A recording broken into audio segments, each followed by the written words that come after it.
Hello, this is Grant Allard here on the field at historic Riggs Stadium after a thrilling 2-1 victory of our Furman Paladins over number 9 Clemson. I'm here with goal scorer Tyler Peoples, as well as one of our captains who came in and bravely played for us, Jacob Brown. Tyler, that was one amazing goal. I had the hair, to be honest, I had the hair on my spine standing up straight after that goal. What a laser. Just walk us through that goal a little bit. Yeah, they played it forward.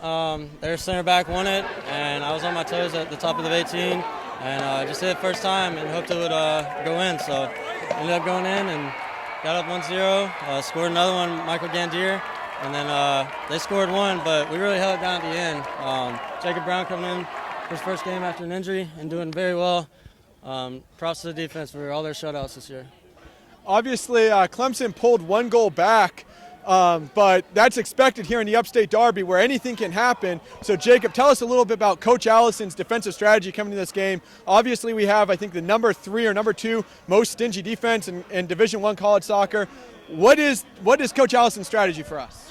Well, you know, it's always been a point for him to defend as a unit, as an entire team from the front to the back. It's not only the back forward that have to defend. And we have good workers like Tyler Peoples and Bobby Edit and Evan DeKaiser that do a great job for us from the front line all the way back to the midfield with KP in there, Mike Gandier when he needs to be.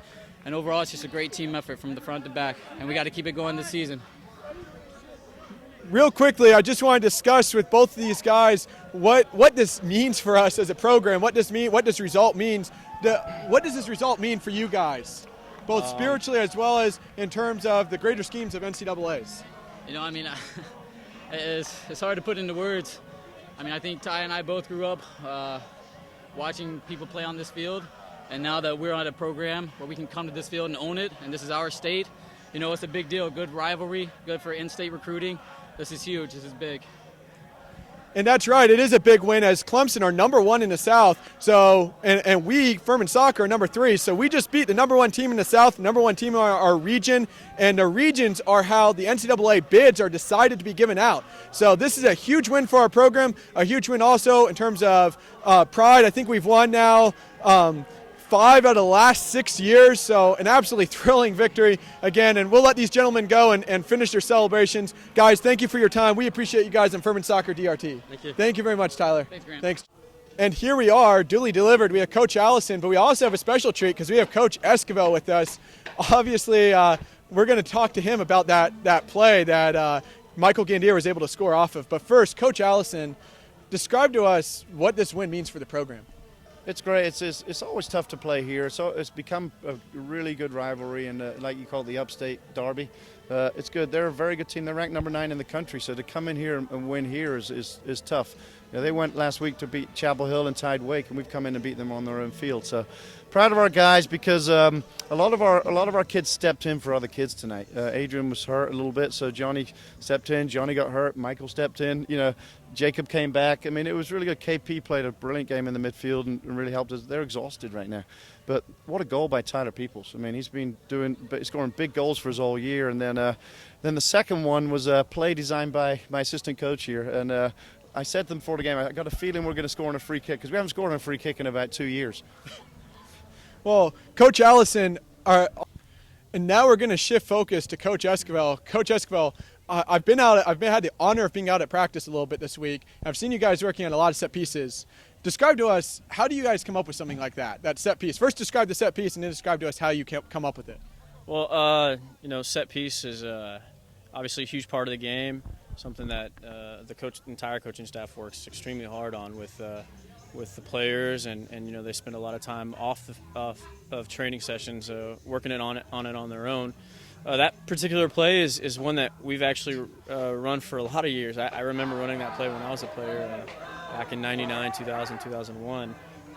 Certain players, Matt Goldsmith was always the one serving it, and you know, that play is designed for the ball being a little bit wider, and we make our runs and we kind of stop, and the guys have to really do a good job of selling it, and we call it the messed up play. They stop and they kind of start arguing with each other, and the ball's quickly served in to a sneaky run.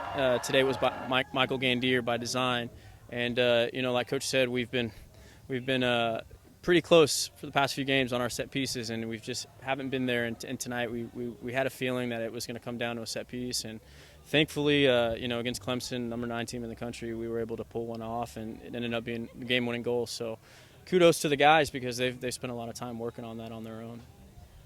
One of the stats real quick that I want to mention that our sports information director, Jordan Caskey, relayed to me was that Michael Gandier had 5 game winners this year. So obviously Michael Gandier scoring the last game in this game, the second goal, has another game winner. He last year started his game winners with a brilliant goal against Clemson, which we'll show you here in a little bit. So hopefully, do you think this could be another run for Mike of game winners? Because it's about time he scored, because this is his first goal of the year. But that's right, 2 years in a row against Clemson, he's got game winners. So shame he's a senior. We're going to miss him. Well, that's it from here at full time of Furman Soccer's thrilling 2-1 win over Clemson. A historic victory in a lot of ways, as this is the first time I think it was in 5 or 6 years that both teams were ranked coming to this match. We appreciate you guys watching Furman Soccer DRT and Furman Soccer Today. We look forward to catching up with you back at Furman on October the 19th in Furman Soccer's Pink Match, their breast cancer awareness match. Stay tuned here on Furman Soccer DRT for details of what the team's going to be doing, because it's going to be something special. Go Paladins. This is Grant Allard at full time of Furman Soccer Today.